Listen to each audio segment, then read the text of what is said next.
Aside a little bit, maybe not too far in front of the speaker. We're good? Okay, wonderful. Again, I welcome everybody for being here tonight. My name is Paul Benson. I'm a family doctor and an HIV specialist in Berkeley, Michigan. It's my pleasure to present to you today an update from the 22nd World AIDS Conference that took place in July of this year in Amsterdam. This conference was put on by the International AIDS Society, and they put on an international conference every year.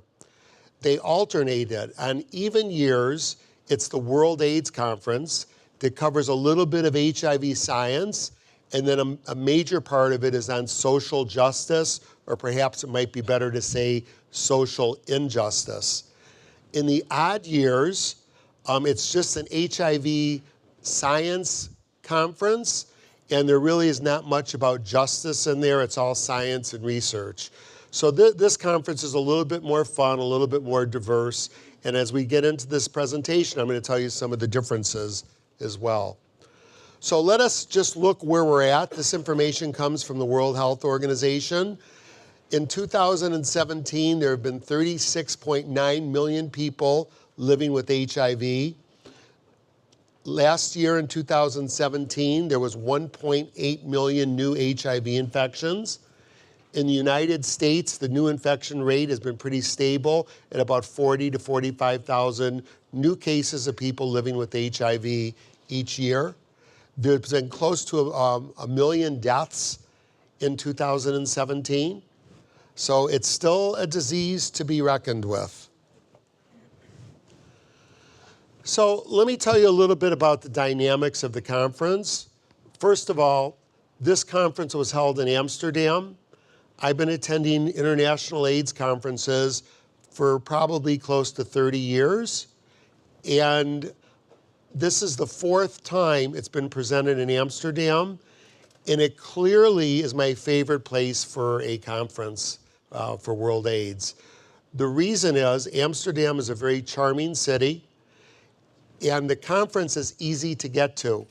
There was about 16,000 delegates here, so there was a large number of people.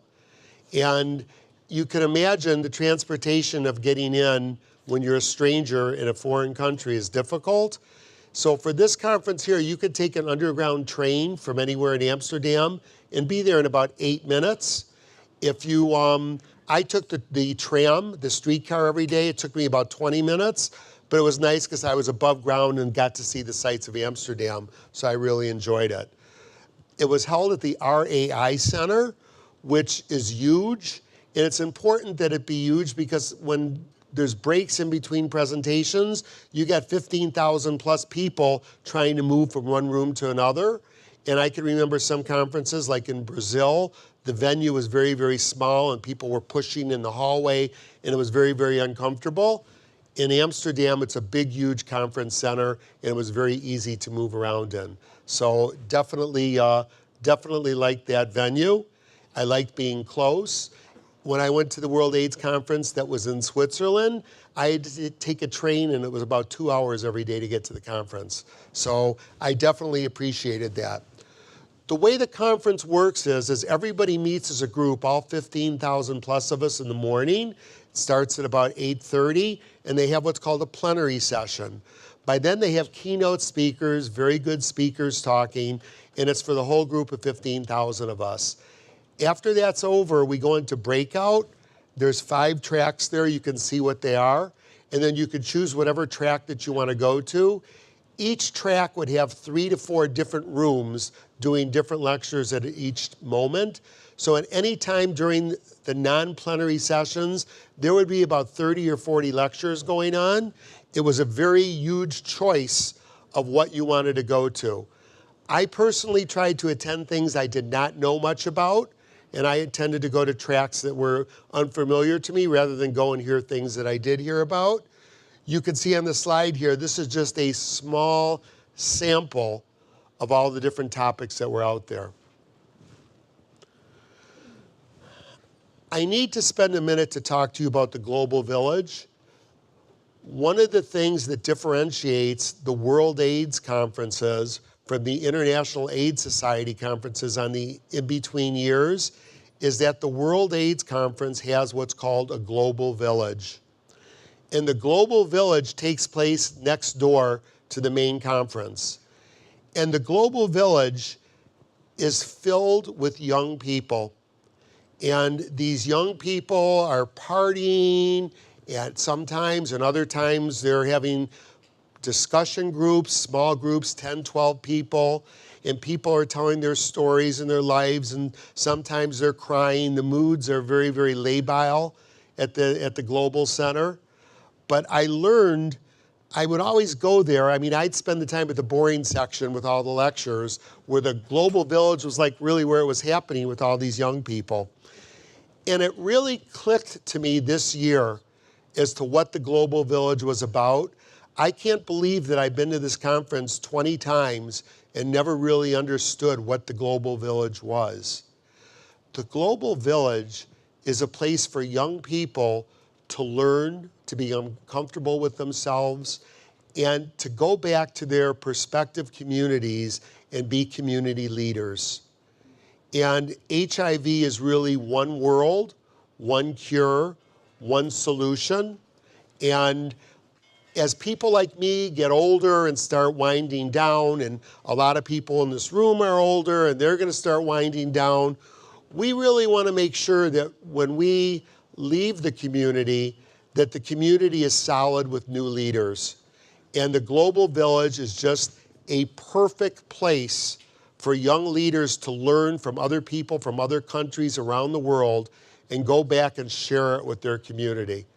So I never really realized the importance of the Global Village until this year when it finally hit home to me on that idea.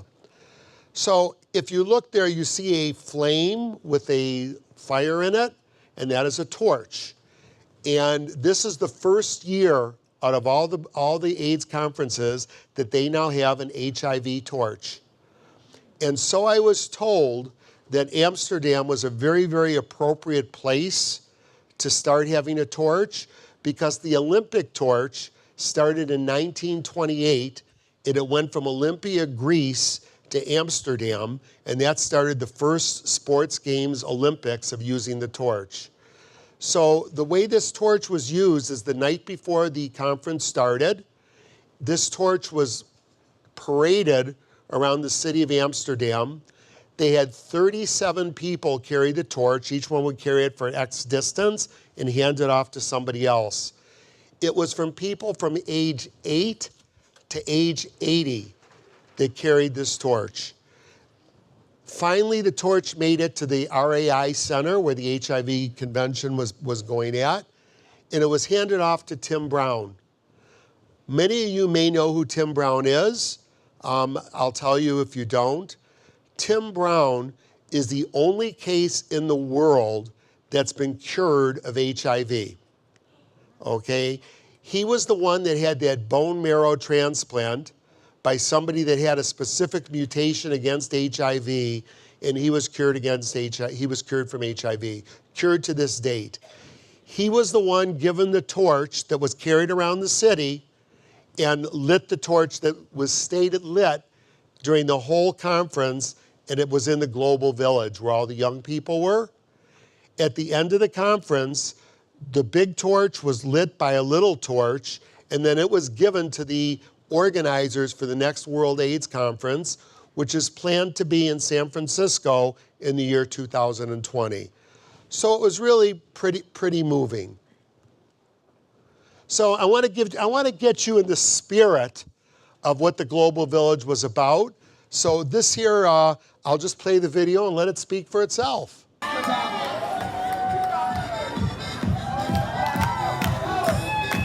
Yeah.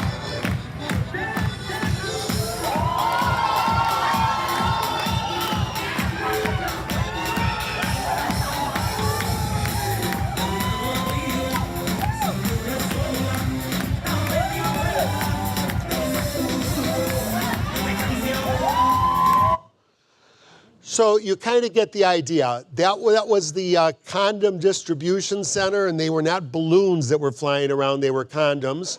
they were having a lot of fun and having dance contests where you get headphones or something like that, and that's really what you were witnessing. But again, the Global Village was not all fun. There were quiet hours, and if you can see the slide there, between 8:30 and noon every day, there were quiet hours for discussion, and that's where people would get into small groups from all over the world. There was several hundred small kiosks, maybe 12-foot by 12-foot segments, that community organizations from all over the world sat there, had posters of what they did, talked to other people. It was just a great place for an exchange of information. So you can see here, this is one of the kiosks, and it's from East Europe and Central Asia, people living with HIV. And their concerns of living with HIV are certainly much different than ours in North America. There, being HIV positive or being gay is criminalized. It's driving people underground. They don't want to get tested. They can't get treated. And they have a lot of peculiar concerns that in our country or North America, we may not even think about. And so it's really nice that they can join this global community and see other people living with HIV and kind of become passionate to living with it, to go back and make a difference in their countries. I found it very, very sad talking to HIV patients from Venezuela, where they've got an inflation rate of over 2 million%. They cannot get HIV drugs. Being HIV positive or gay is illegal. It's an oppressed country, and they're begging for the rest of the world to help them. So I always love going to international conferences because I come back and I'm very, very full of passion because I see HIV from a totally different perspective from what I do every day to day in my office of taking care of people. In some ways it makes me sad. In other ways it makes me happy that we are where we are. But we really have to be appreciative of our brothers and sisters around the world living with HIV, that we really need to help them because, again, as I said earlier, it's one world, it's one cure. And unless we eradicate HIV from the world, we will never eradicate it. So also what was very prominent, as I said, even year World AIDS Conference, less science, more social justice. There were a lot of key populations there that the World Health Organization says we need to bring to the table. And one of the populations that were there, a couple of them, one was female sex workers. And we need to get female sex workers to the table because if they are driven underground and they're scared to get tested or get treated or come out where they're at, especially sex work is illegal in so many countries, it's not helping us identify people to get treated to eradicate HIV. So there was one group that it's 12 people, and they call themselves the Sex Workers Opera. And they had a opera that they did in a little church, but during the day they would do little skits at the Global Center. And I went to see the Sex Workers Opera, and it was upstairs in a church. It was very hot in Europe. The church was not air conditioning. It was at least 100 degrees in there. And this Sex Workers Opera lasted for over 3 hours. But everybody that was in this play told their own story. It was all based on true stories, but they didn't just sit there and tell their story. They enacted their story as if it was a play or a musical. It was just very, very phenomenal. They're working on taking this Sex Workers Opera internationally around the world for the next summer. Hopefully it will come to Detroit. I gave them my card and said, if I can help you in any way to come to Detroit, please call me. So this is just a little snippet from the Sex Workers Opera that they did at the Global Village. Whatever we wear, wherever we go, yes means yes and no means no. Whatever we wear, wherever we go, yes means yes and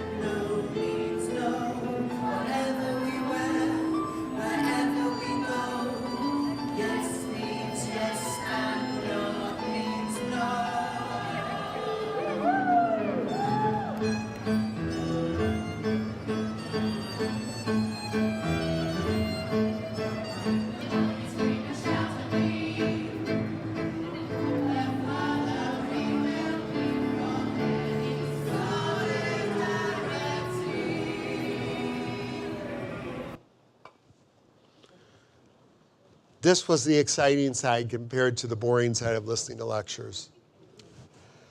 So the World Health Organization in 2015 came out with the 90-90-90 plan. Their goal was to eradicate HIV in the world by the year 2030. And they set this 90-90-90 plan with goals that needed to be met by the year 2020. And their goals was this: 90% of the people living with HIV in the world need to be identified that they're HIV positive through testing. And in our country and other countries, and for those of you who are coming from AIDS service organizations know, there has been a lot of push to get people tested to know their status. This came about from the 90-90-90 plan. The next point was, of those 90% that are diagnosed, 90% of them go on HIV medications. That's pretty ambitious. In our country, you may think, oh, that's easy. 90% of HIV people living with HIV go on therapy. We're not near that goal yet, but we're doing a lot better. And the third part of the 90-90-90 plan was those 90% that were on therapy, that 90% of them be on successful therapy and have an undetectable viral load. Now, I got to tell you, in 2015, I, as well as a number of other people that heard this 90-90 plan, said, well, it's a nice goal, but I just don't think it's going to be obtainable. That's a pretty big order to fill. I've been surprised, as well as other people from around the world, that several countries have already met the 90-90-90 plan or are coming very, very close to it. And it's real nice to see. So if we look right now around the world, we're not talking the United States, we're talking sub-Saharan Africa, we're talking Egypt, we're talking India, we're talking the whole wide world.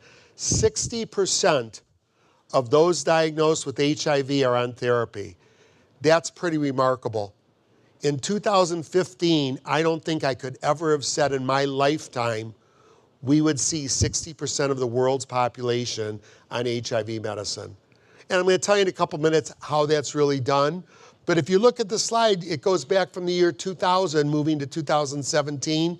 You could see the slope continually goes up and up.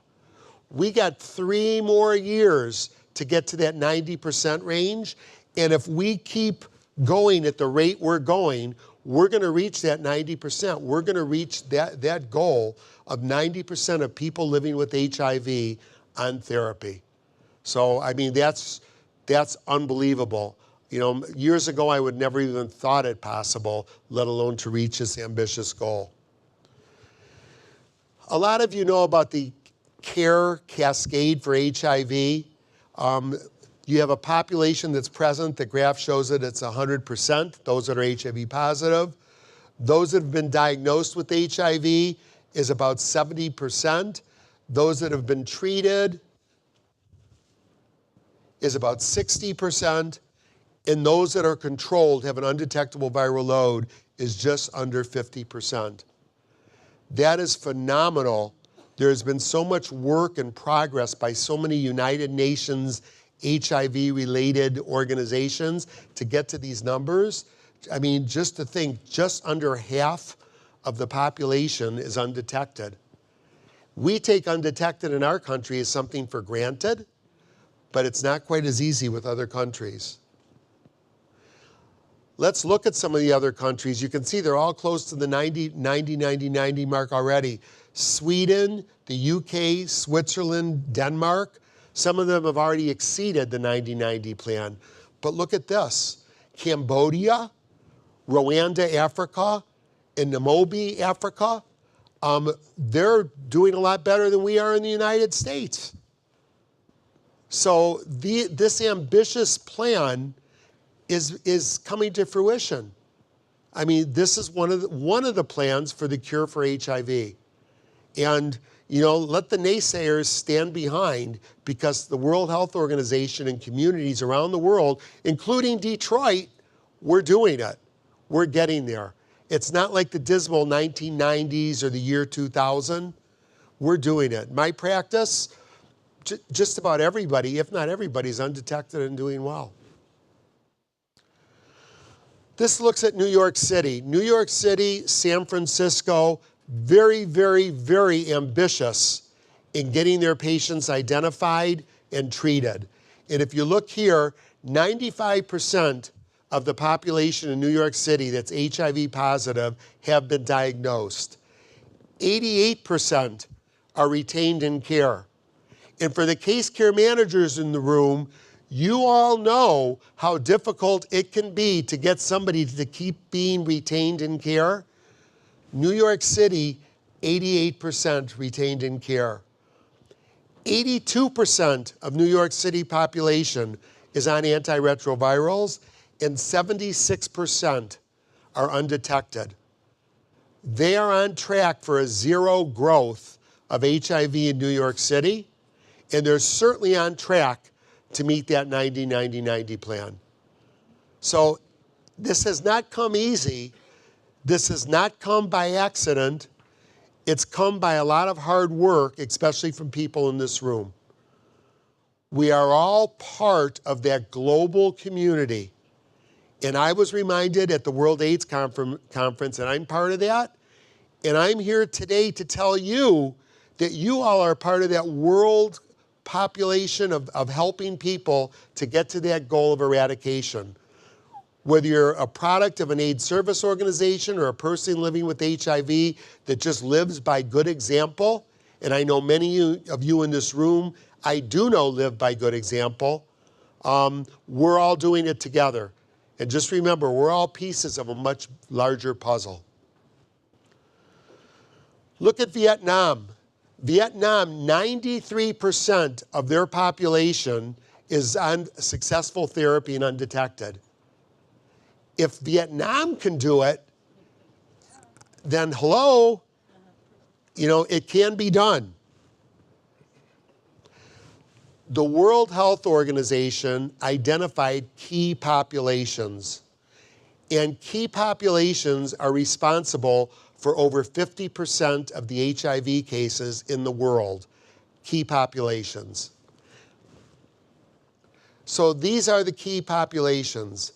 Female sex workers, 13 times higher rate of getting HIV as compared to the general population. People who inject drugs, increased incidence of HIV, 22 times that of a person that does not inject drugs. Men that have sex with men, 28 times higher incidence of HIV as compared to non-men having sex with men. And lastly, a group that's been ignored, that needs to come to the table, that needs to find its own community leaders to get to the table, is transgender women. 13 times higher risk of getting HIV in the world. I have heard that in the United States, the transgender population is 50-fold higher chances of getting HIV than a non-transgendered person. And another key population that is for the United States is the African American population, especially the African American man having sex with other men, is also a key population. Why does the World Health Organization say that we need to focus on these groups? Because it's so much easier if we just generally educate the general population. But if we're educating the general population, we're not hitting the key group where 50% of the cases come from. So I beg every service organization here to sharpen your skills and focus on the key populations, because that's where the new cases of HIV are coming from. And it's a harder group to reach out to. What I also learned at this conference, especially from the Global Village, especially from the 3,000, can I say kids, but I'll say young adults that were at this conference becoming community leaders, is that we really need to train the younger generation to train themselves. We need to find transgender leaders. We need to find sex worker leaders. We need to find people who inject drug leaders. We need to find leaders in the gay population. We need to train them and go out and talk to their peers. It's showing the slides, it's not showing me. Okay, okay. So, I mean, these are the people that we need to, to get out and train to train others. I'm a 65-year-old gentleman. I'm not sure that a 17-year-old is really going to be listening to me in the same way that they may listen to another 17-year-old. If there was one thing, which there was more than one thing, but if there was one thing that struck me the most about this conference is what I'm going to tell you about now. And it's going to probably shock most everybody in this room. It's U equals U. Undetectable means untransmittable. Doctors and researchers have known this since 2008. Yet, we're so paternalistic, and I want to protect all my patients, and I want to protect people that are HIV negative, that we say, well, if you're undetected, you probably can't spread the disease, but you should still use condoms.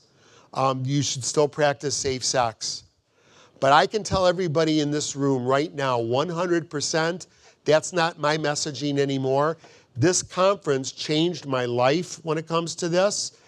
What I tell people now is this: if you are undetected and you've been undetected for 6 months, you cannot spread the virus. You do not need to use condoms anymore.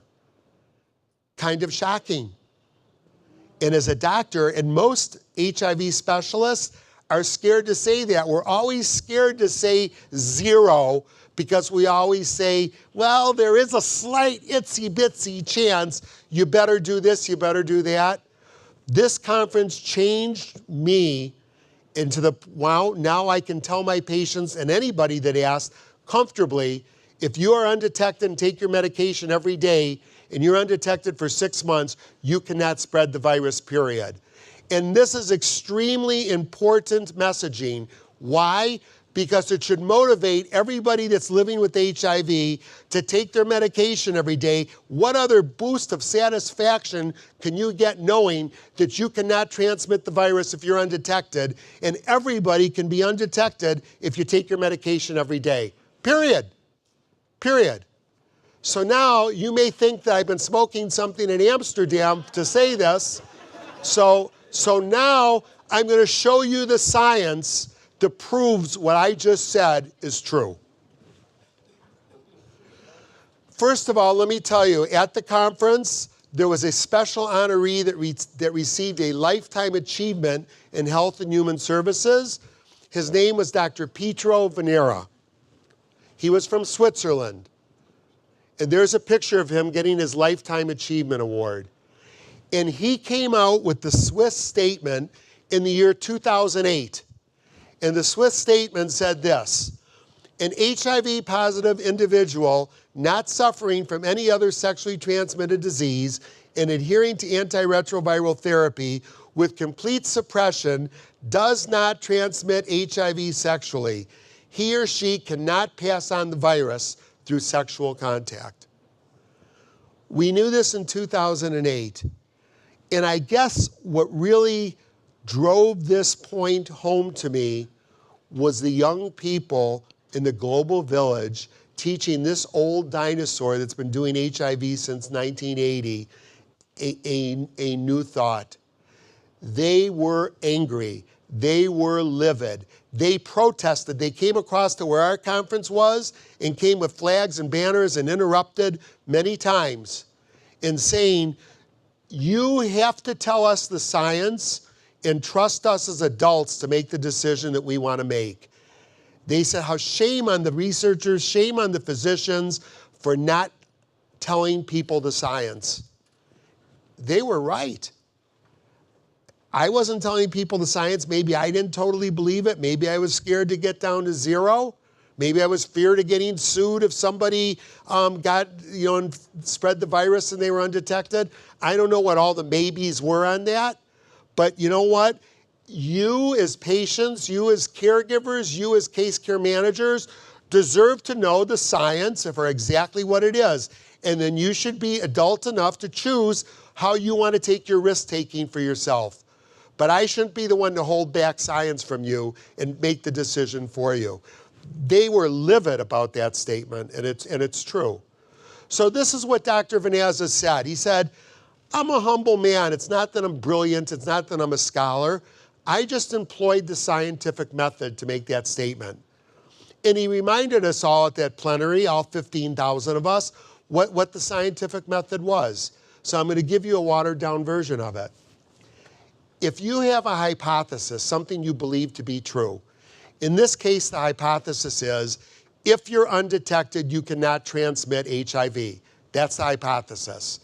So you have to take the null hypothesis, which is the opposite of the hypothesis. So the null hypothesis would be, if you're undetected, you can still transmit HIV.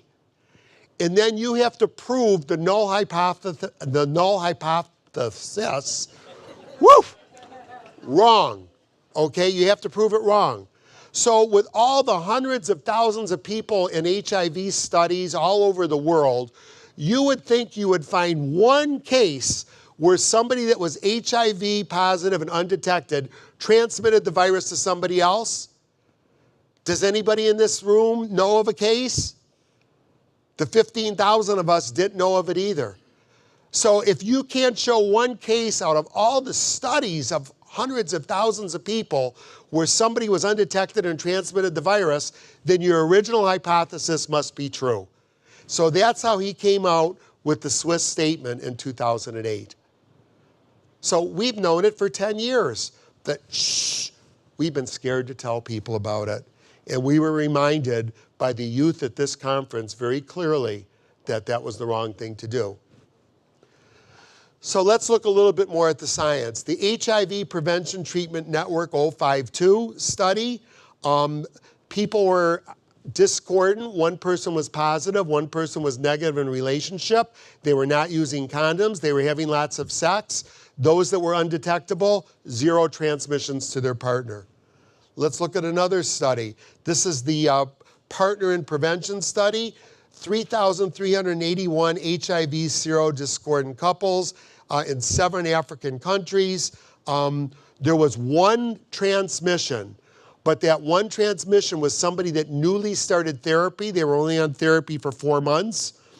Remember what we said? You need to be on therapy undetected for 6 months. But again, out of all those cases, 0 transmissions if you were undetected for 6 months. If you look at the partner study, this was a gay and straight study. Heterosexual men, heterosexual women, and men having sex with men. If you add up the total number of condomless sexual acts, there were over 60,000 sexual acts. 0 cases of HIV being spread. This was a study, not a cohort. This was a study. The opposites attract. People said, well, they looked at the partner prevention study, and they said, well, you know, there was a lot of heterosexuals in there, and HIV is a lot with anal sex, and not all heterosexuals have anal sex. And we need more gay men into this study to make sure it's true for gay men, not just heterosexual people. So they did the opposites attract study. This was strictly in gay men, 343 HIV serodiscordant gay men in Australia, Thailand, and Brazil. In this study, there were 16,800 acts of condomless anal sex in a serodiscordant couple, 0 linked transmissions. HIV was never spread. So between the partner study and the opposite attract study, in gay men, 35,000 acts of condomless anal intercourse, 0 linked transmissions. It was not spread. If you put all 5 of these studies that I just talked about, if you look at how many observed cases of HIV, 0, goose egg across the end. I'm going to take questions at the end if that's okay. So I'll anticipate a question because I just want to say this. Some people in these studies did get infected with HIV, but they did phylogenetic testing and they found out that the HIV was a different strain than their partner was. So some people were like outside of the relationship and got HIV, but it's very easy to tell genetically if you're HIV from what person it came from. So 5 trials, all these acts of sex, 0 cases of transmission. To make the case a little stronger, 1 year ago, September 27th, 2017, the Center for Disease Control sent a Dear Doctor letter out to all the physicians in the United States. All of us got one of these in September of last year. I'll just read the last paragraph. This means that people who take antiretroviral therapy as prescribed and achieve and maintain an undetectable viral load have effectively no risk of sexually transmitting the HIV virus to an HIV negative person. Do we need much more proof of all these studies that we're not seeing HIV transmission if you're undetected? This, my friends, is a game changer. It's a game changer in HIV prevention. If that doesn't seal the deal, this will. Does anybody know who this gentleman is? This is Dr. Anthony Fauci. He is the godfather of HIV. He's the director at the National Institute of Health for HIV and allergy. He spoke at the conference behind a U equals U banner. And he said this, U equals U if and only if you is really you. So there's the hook, there's the catch. You really have to be undetectable for this to be true. And it's a lot easier said than done. I'll just tell you one of my stories briefly. Last summer, I had a 19-year-old African-American young man come in to see me, and his story was something like this. He fell in love for the first time in his life, this adolescent. And he and his partner both got tested and were both negative. They were in Houston, Texas last summer at an AIDS Pride Festival, and one of the AIDS service organizations was giving out free HIV tests and giving you a $20 gift certificate for getting it. They went there, and lo and behold, my patient was positive. He brought his partner into me, and the story was something like this. His partner was HIV infected. He was scared to tell his other partner because he thought this 19-year-old would run away. So his doctor told him, as long as you're undetectable, you cannot spread the virus. The problem is this adolescent chose, when they went on a road trip together or spent the weekend at one another's house, he did not take his medicine. So he's having blips of virus when he wasn't taking his medicine and transmitted it. So U equals U if and only if you're undetectable and you know you are. Life is all about risks. Life is full of big risks, it's full of small risks. We all have different levels of risk aversion, and each of us must weigh the cost-benefit ratio of our activities, hopefully in an evidence-based way, as to what risk we're willing to take. So I'm giving you the science here. You determine for yourself what risk you want to take. We spoke earlier about how well the country's doing as far as getting people undetected. This slide here in green shows countries of limited income. And in limited income, a number of drugs are available generically. So they're using dolutegravir-based regimens in other countries, and they've got to deal with the generic companies that a person living with HIV in all these countries in the green, certainly Africa is certainly included in most of it, they can be treated for $150 a year for HIV. In our country, it's between $15,000 and $20,000. I'm not going to get into the politics of it. That's not why I'm here.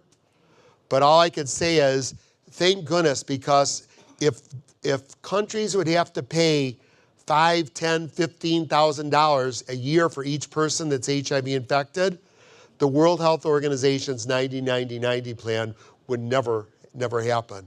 $150, it's maintainable and it's affordable. Dolutegravir recently has shown a very small percentage of neural tube defects in women that are pregnant. And so a lot of these countries that have approved dolutegravir, which is a great drug, are now forcing women to go back on a tripla based on this regimen. A tripla We don't use it in this country at all anymore because it's got a lot of toxicity associated with it.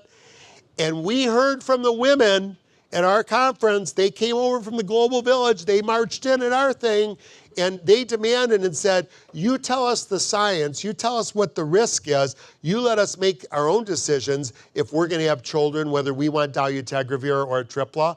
You let us decide for ourselves, don't you go deciding for us. You know, I may have had a hysterectomy. I may be too old to have babies. Just because I'm of childbearing years, don't go telling me that I have to take a regimen that's going to make me sick and give me nightmares every night when I could take a clean medication and I'm not going to get pregnant, or I'll take that risk. So you know what? What I learned at this conference is patients need to be their own advocates and they need to stand up at the table for themselves. Because you know what? At any given venue, I don't care where it's at, if you're not at the table, you're going to be on the menu. So you know what? You gotta do whatever you gotta do. If you have to suck it up or suck it in or whatever and be polite or nice or whatever, get yourselves at every table that you can get at and represent yourself and do it civilly. All right? Because then you're gonna get results. If you're not there at that table, you're gonna be on the menu. I promise you that. This study was the Latte 2 study. It talked about an injectable. It showed 1-year data last year. This year it showed 2-year data. This injectable that you get once every 2 months is very, very promising. It's non-inferior. It's equal to taking pills by mouth every day. It's better with compliance. You get a shot once every 2 months. You don't have to take pills every day. There's going to be a new study coming out called the Atlas study. It should be out in the next week or two. The Atlas study is exactly as this Latte study, but it's designed as a pivotal trial to get the drug approved in this country. So I predict that injections for treatment of HIV should be available within 12 to 18 months in this country. The applications are taking place. This study here is the Gemini study, international study. It compares using 2 drug regimens versus 3 drug regimens. Let me historically tell you how it's worked. In 1980, we came out with AZT, didn't work well. And a few years later, we added Epivir, used 2 drugs, didn't work well. In 1996, we came out with protease inhibitors. Bingo, worked well. People were living longer, changed the whole face and world of HIV. Ever since 1996, which is what, 32 years ago, we've been using 3 drug regimens. So the thought now came in, you know what? Just like our cell phones are better now than they were 30 years ago. I don't even know if they existed 30 years ago. But as technology has improved, so has our drugs. So the Gemini study said, let's look and see if 2 drugs work as good as 3. So they're using 2 drug regimens versus 3 drug regimens. Half the people, these are naive people, people that have never been on HIV therapy before. Half the people got 2 drugs, half the people got a standard of 3 drugs. This conference showed 48-week data. This study is planned to go out to 144 weeks. It's a study in progress, but they did share 48-week data. No difference in the 2 arms. 93% undetected in one arm, 91% effective in the other arm, both arms undetected, statistically equal. It's showing that 2 drugs is as good as 3. So let me ask you, if you have high blood pressure or HIV or diabetes, throw whatever disease you want to put into the formula, would you rather be on 3 drugs, or if 2 drugs do the work of 3, wouldn't you rather be on 2? We all want to be on less toxicity. So this is a very, very pivotal trial.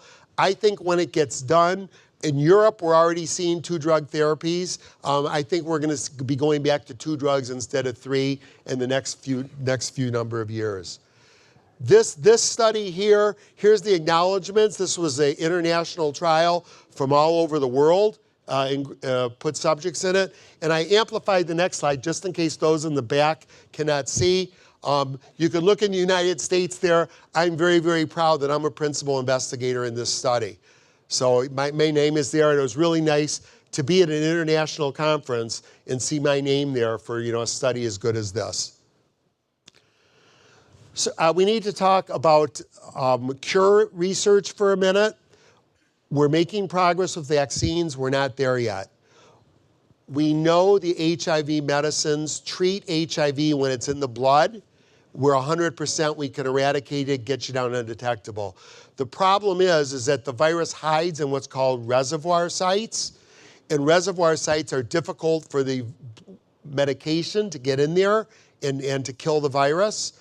So one of the alternatives that we're doing for cure therapy is called kick and kill.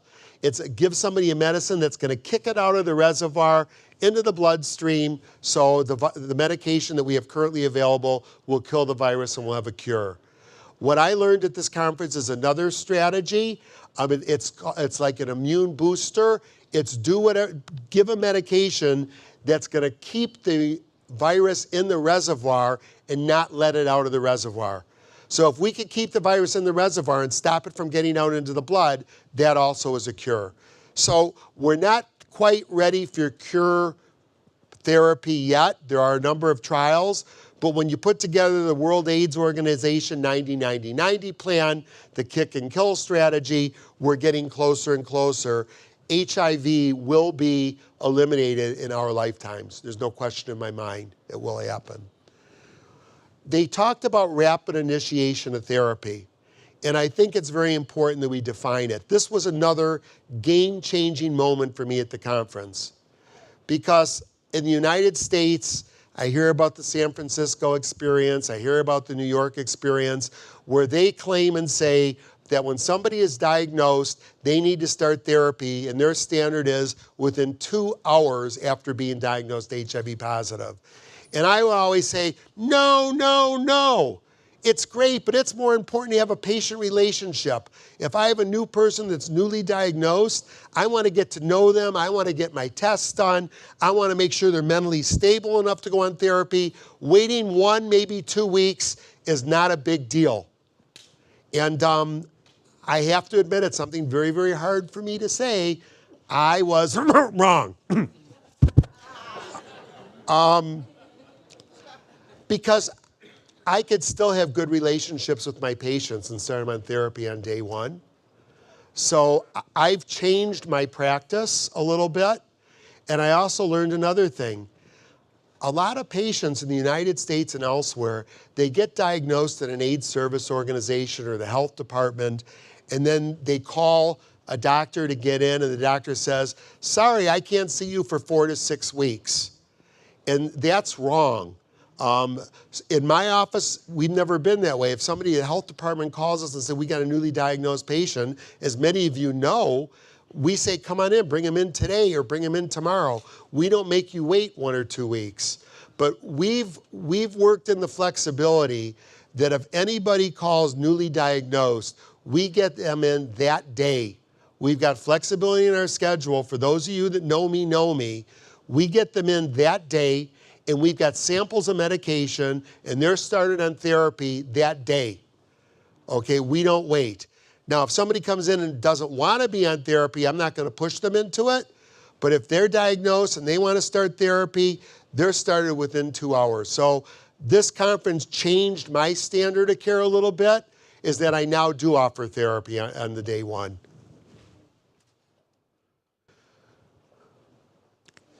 The care cascades, we showed it earlier, the World Health Organization's plan, but I want to let you know, HIV is not alone with having a horrific, terrible care cascade. This is from around the world. I don't think the United States is any better that we could be bragging. If we look at the purple bar, which is depression, only 47% of people living with depression are diagnosed with depression. Only 24%, less than a quarter, of the people diagnosed with depression are being treated for depression. And those people that are successfully controlled with their depression is only 4%. That sucks. And you can look in hypertension, diabetes, tuberculosis, as well as HIV. We're not doing anywhere near as good as we should be doing. I learned at one of the breakout sessions about the echo chamber. See, some of us are not good storytellers. And we tell the same story over and over and over again. It's an echo chamber. Just like when I go in an airplane and the flight attendant tells me to seat belts and this and that, my eyes are usually closed and I'm asleep long before they get done with their thing. And sometimes we're talking to ourselves so much that we need to change our stories a little bit. It's extremely important. What I hope I'm doing for everybody here tonight, because I know there's a lot of knowledgeable people, there's a lot of trainers in the room here. If my talk to you could be an incubator for you to come up with a new storyline to help your clients, then that part will be really great. So we need to tell stories to make it more real for patients. And again, we need to get the people at the table, their peers, to tell stories to their peers so they'll listen better. This was phenomenal. I apologize a little bit for the graphics because I had to use my camera and take a picture of the website it was going. I learned about a TV series called Sugar. Has anybody heard of Sugar? I strongly encourage you to do a Google search and watch some of the episodes and go on their website. Sugar is a TV drama show that takes place in South Africa. It's aired to 109 different countries, not the United States. And it's got 22 million followers on their Facebook site. And after they show a TV episode, you can go online and answer questionnaires. I want to just go through a quick snippet of their website showing a couple things on it. And again, it's positive sexual health messaging using gripping storylines of sexual relationships between young people against the backdrop of HIV infection. So on their website here, you hear their characters talking to you, getting tested, what is HIV, living positively, safe sex, sexual assault, transactional sex, teenage pregnancies, resources, sexual identity. This is Reggie, who spoke at the conference, was one of the stars that spoke at the conference. Let's hear what he's got to say. Has taught me to accept and love people for. Could you put the volume up a little bit? I think what I'm doing is important because I really don't find a reason why you should be scared of anybody else on this earth. I mean, we're all born equal. And the reason why I'm doing this as a straight man is I'm trying to bridge the gap between straight black men and gay black men. She thinks you can see that. But what if I don't get her, dog? We have bigger problems than just, you gay and you straight. When you are born with a different type of sexuality, so many odds are against you. You just have to find your way through, I guess. Powerful when he came out on TV to his family and friends. Just a powerful, gripping incident. They showed it at the conference, but I couldn't find it to put on here.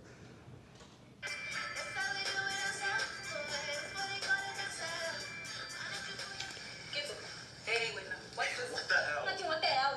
Why is it empty? I took it off. You can't take it off without telling me, Gizo. Just chill out, okay? It's not a big deal. I just wanted to taste how you are without this thing on. Are you ready for a kid? Because now I can't handle the one I have already.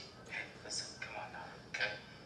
And I also was going to go to an outside place. Mom, now I was just going to prevent that. There are diseases out there, Gizo.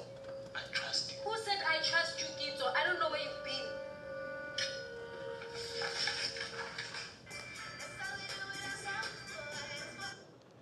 It's on every week. What a great series. I wish it was on in this country.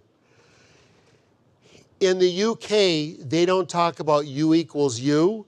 They did a lot of research, and their branding for U equals U is can't pass it on.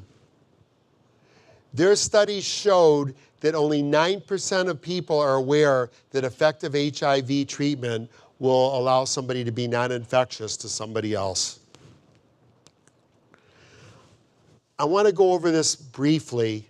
This here talks about the prefrontal cortex. This was one of the lectures where the 15,000 of us was. And at first I go, what in the world are they talking about adolescent development in neurology at a World AIDS conference? Well, they explained that the prefrontal cortex is responsible for executive functioning, for making decisions, multitasking your judgment. It's responsible for inhibitions that you have. and that everybody's prefrontal cortex is immature until you're about the age of 25.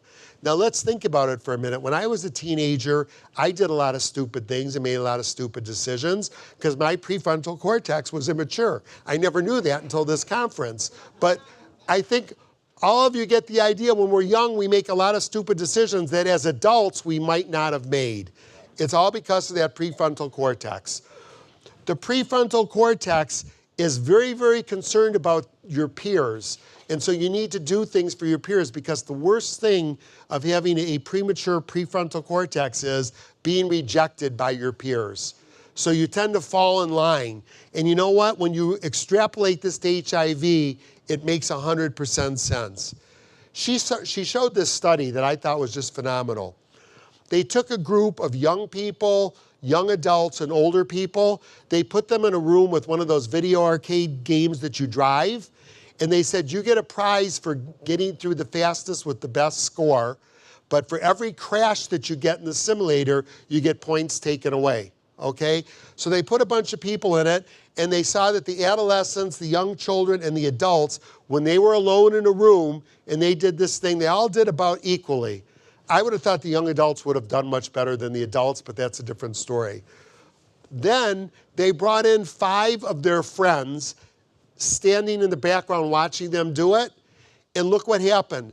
The adolescents almost tripled the number of car crashes because their friends were watching, as compared to the young adult and the adults, where it stayed about the same. Now, what relevance does this have? Well, what if the question came in, let's go behind the garage and have a cigarette? You know, what decision making are you going to do when you got peer pressure? Or how about this one? Nobody's using condoms. I don't want to use a condom. Let's not use a condom this time. That adolescent brain that's immature may make a decision they wouldn't normally make because they don't want to say no to one of their peers for fear of being rejected. And you lose that when you become an adult.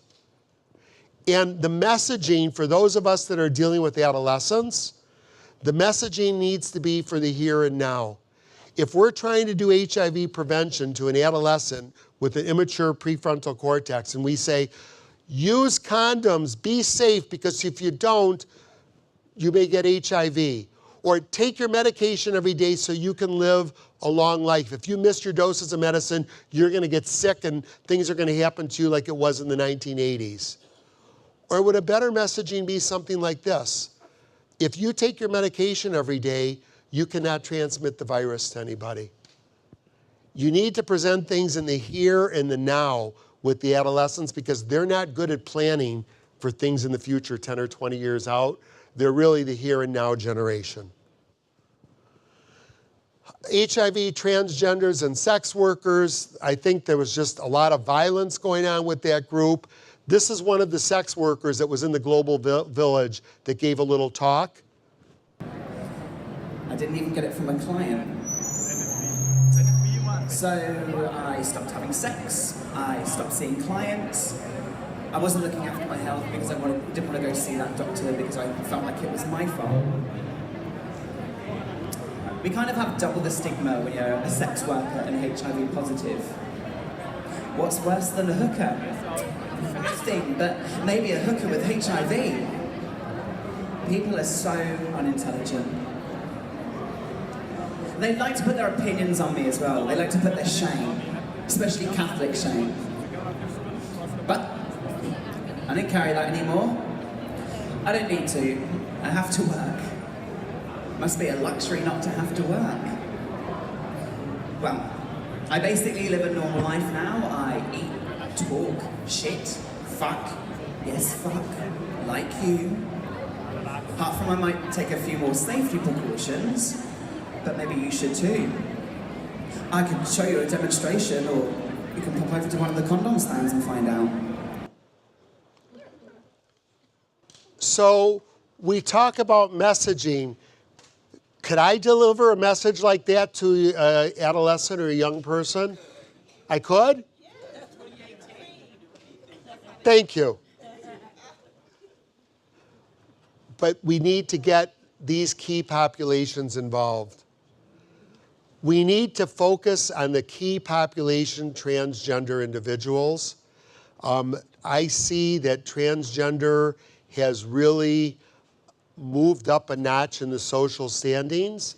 We're getting more and more transgender individuals coming to our practice for hormone replacement therapy. Hormone replacement therapy is a big part and is necessary for good HIV care in patients. They need to go all hand in hand. It's extremely importantly. We need to get this group of people to the table. We talked again, this was about social justice, about HIV being a crime. This is Robert. Robert spoke at a plenary as well. Again, 15,000 of us there listening. I don't think there were many dry eyes listening to his story. Very, very sad. He's from Louisiana. He was partnered up with another man for several years.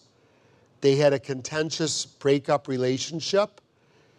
His ex-partner went to the prosecutor and had him prosecuted as being a person that transmitted HIV to him. And Robert accepted a 6-month sentence to go in jail and to be on the sex offenders list for 15 years. Now, I think that's unfair, and I see expressions of people in the room here, that's not fair. But he was given information, which is true, that another gentleman a year before him, Michael from Missouri, tried to fight that same exact charge and wound up getting 30 years in jail. Another person in Idaho tried fighting that problem, and he also got 30 years in jail. So he thought he was getting off lucky with a 6-month jail sentence in 15 years on the sex offender list. How would you like to have that on your driver's license for 15 years? This nice man that had a good job, had a partner for years, how would you like to go to the airport and show that to the TSA when you go on an airplane? Or how would you like to show that to your banker when you cash a check? This literally destroyed his life and his family's life for all the shame, stigma, hate, and embarrassment. HIV is not a crime. It's not a crime at all. It's a medical problem. It's a disease. And you know, we talk about other countries having laws against being HIV or being gay. It happens in our own country. Let's not close our eyes to this. I had a letter yesterday when I came in the office from a public defender in Adrian, Michigan. I don't even know where Adrian, Michigan is. I don't think it's that far away. Asking for my appearance. I knew nothing about it. Wanted me to come today at 3 o'clock today to give an appearance because she's the public defender for one of my patients that got arrested for transmitting HIV to somebody else. Remember what we talked about earlier, U equals U? These damn laws are archaic because you can't transmit the virus if you're undetectable anymore.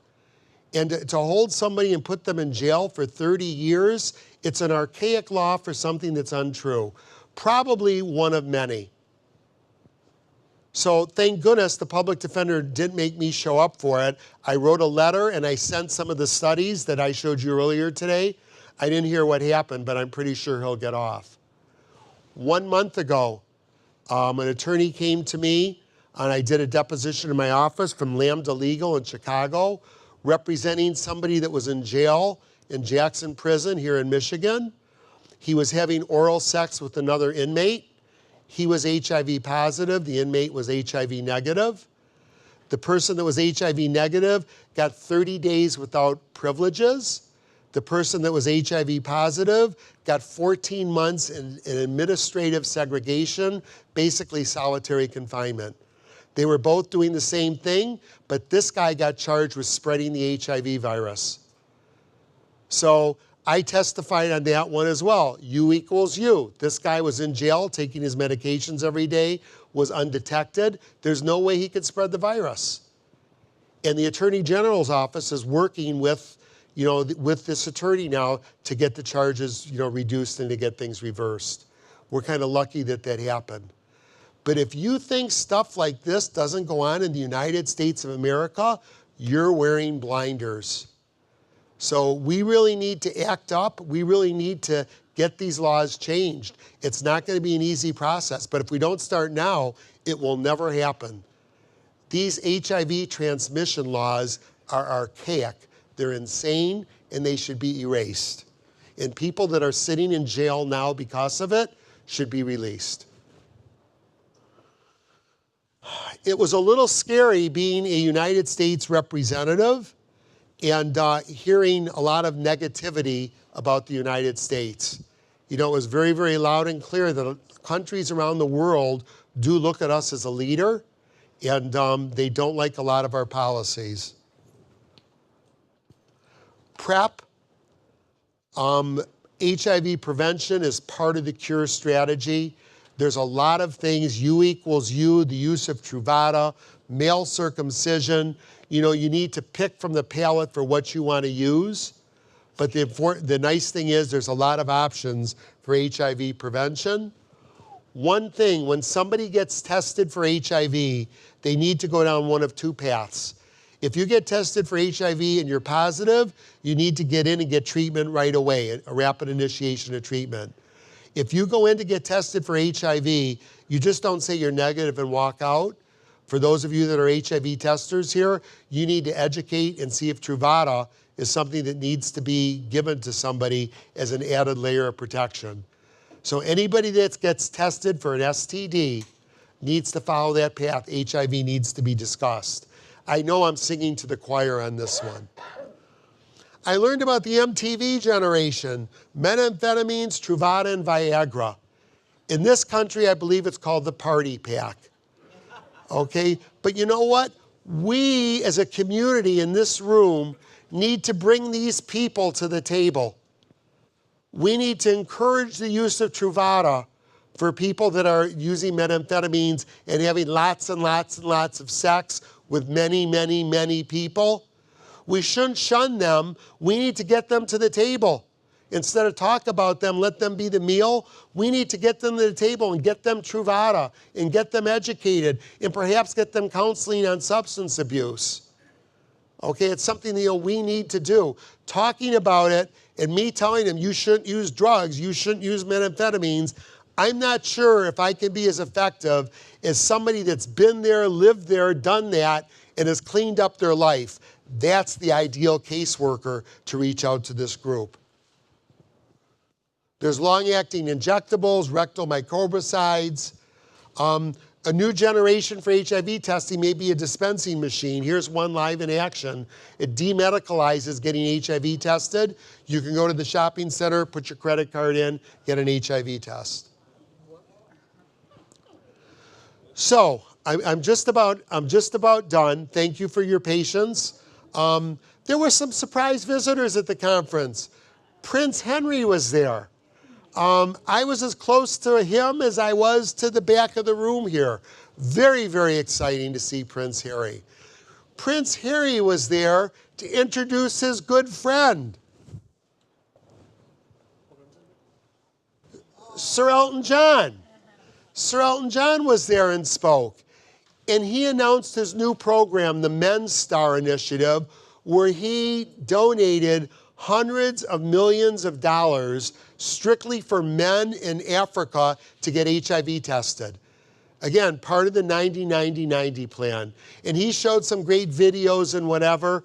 Now, he spent a couple days in the global village having one-on-one with youth in small little sessions.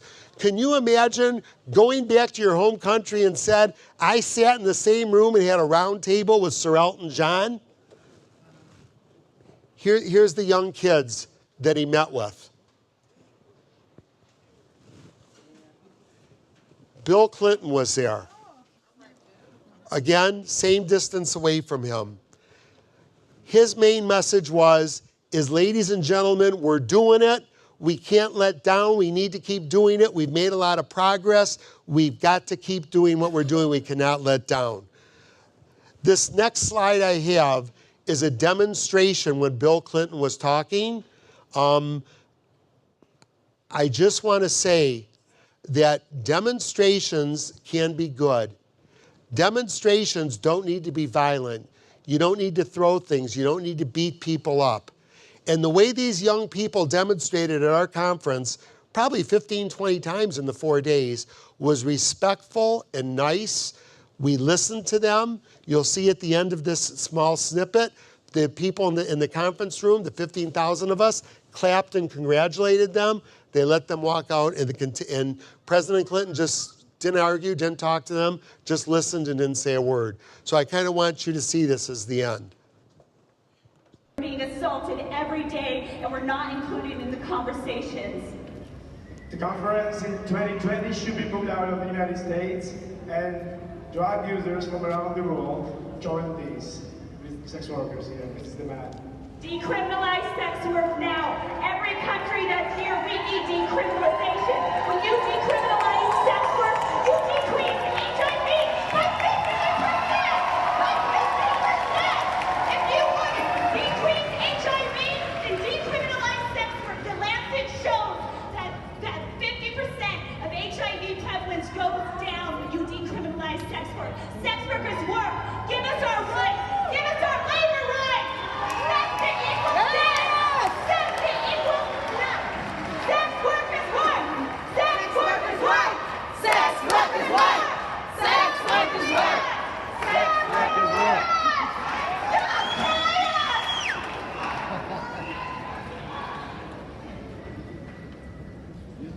Even in Europe, we all are influenced by this bad situation in America. Please protect us.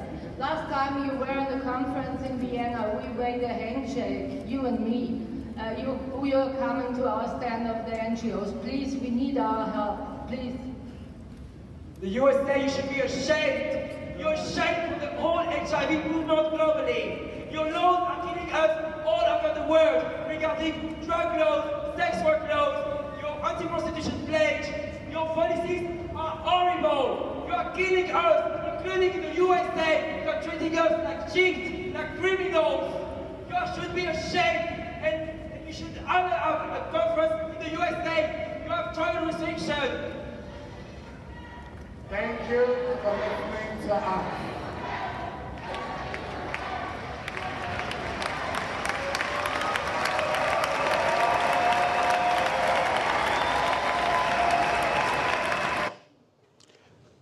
That's what I would call respectful demonstrating.